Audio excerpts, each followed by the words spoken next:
Pina-expedite ko lang kay Shopee. Kukuha ko ngayon.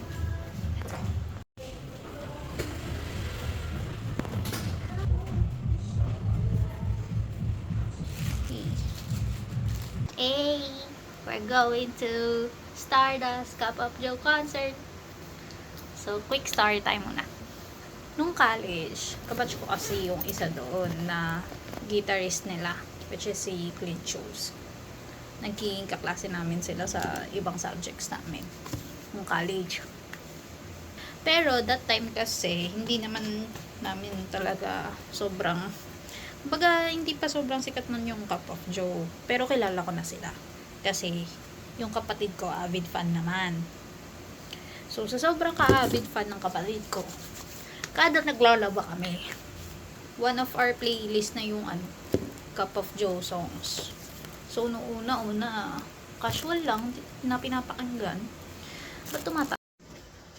Hanggang sa nung nagiging go-to playlist na namin siya, unti-unti ko na nagugustuhan yung Cup of Joe.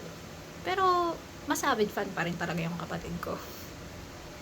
Tapos, ngayong nag-work na ako, simula nung before pa ako mag-work, sports, ganyan, laging playlist ko, habang nagre-review, ganon, yung Cup of Joe. So, before pa sila sumikat, medyo nakikinig na tayo. Tapos, na-influensyahan ko din si Jello na makinig ng Cup of Joe. Ikaw lang ba yan? Hanggang sa ilang beses namin na gustong makita yung Cup of Joe. Nagpunta kami sa isang festival. Tapos yung festival na yun, nandun yung Cup of Joe as guest. Pero, sa sobrang pagod nung concert na yun, or nung festival na yun, hindi na kami mabot na makita sila. Kasi, alauna na ata sila ng madaling araw. Na-delay kasi yung schedule ng circus. Yun yung nangyari. Tapos, maraming beses na rin na nagkaroon ng chance na doon sila pumunta sa bayan namin. Pero, wala. Hindi talaga kami nabibigyan ng pagkakataon na makita sila. Kaya, nung makikita namin sila ngayon, wala. Excited kami. So, shout out sa kapatid ko. Okay, yun lang. Yun yung outfit namin today. Machi-machi kami. Okay, let's style our hair. Dapat silver to. Pero dahil ang Stardust ay colorful planets, colorful na lang tayo. Pili na lang tayo ng maganda. Going to Araneta, sumakay lang kami ng dalawang transportation which are bus and MRT. Tapos diretso naman yon papunta ng Araneta.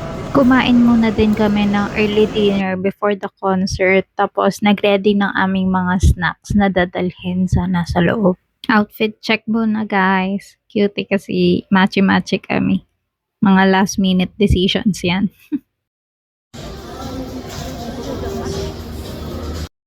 Ready na kami. Bumili kami ng lemon, popcorn na buy one take one, at saka tubig. Let's go! Ready na yan siya. Let's go ka pa.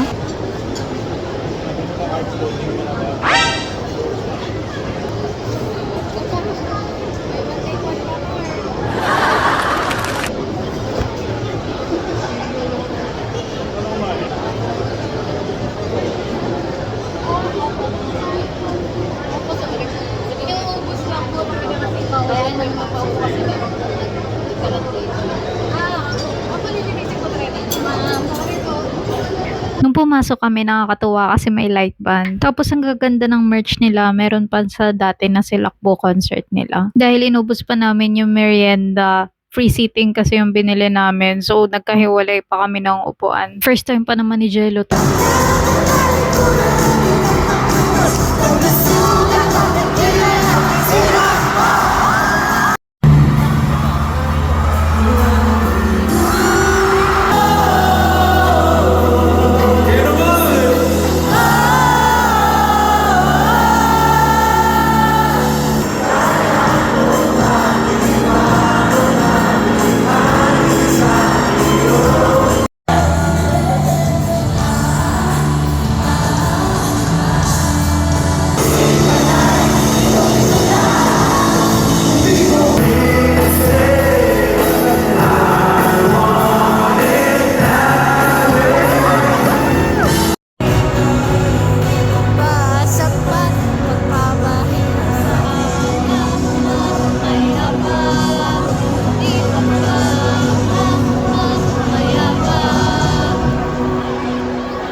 mahal ng twice. Eh.